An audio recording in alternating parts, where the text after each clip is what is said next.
Você aperta ou range os dentes sem perceber? Isso pode ser bruxismo, e ele vai muito além do que se imaginava. Sou a doutora Riviane Cardoso, especialista em implantes e em harmonização orofacial, e hoje eu quero te explicar o que é o bruxismo, quais são suas causas, sintomas e os tratamentos mais atuais baseados em evidência científica. Bruxismo não é mais considerado uma doença, mas sim um comportamento, ou seja, é uma atividade muscular mastigatória repetitiva que pode acontecer durante o sono ou até mesmo quando estamos acordados. Existem dois tipos.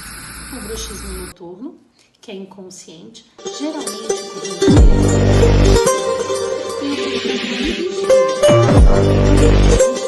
ocorre em momentos de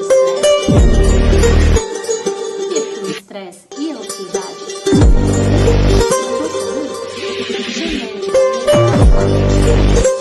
E até o estilo de vida também. Por isso, é fundamental avaliar cada caso com cuidado para entender se o bruxismo está sendo prejudicial ou adaptativo.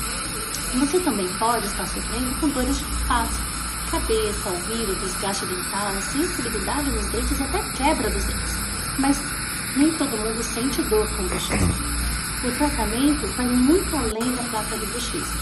Hoje, nós associamos diferentes abordagens: placas estabilizadoras, fisioterapia orofacial, controle do estresse, terapias cognitivas, ajustes na rotina do sono e, em alguns casos, a aplicação da toxina botulínica para diminuir essa hiperatividade muscular.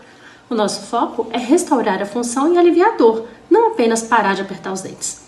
Então, se você desconfia que sofre com bruxismo, não ignore.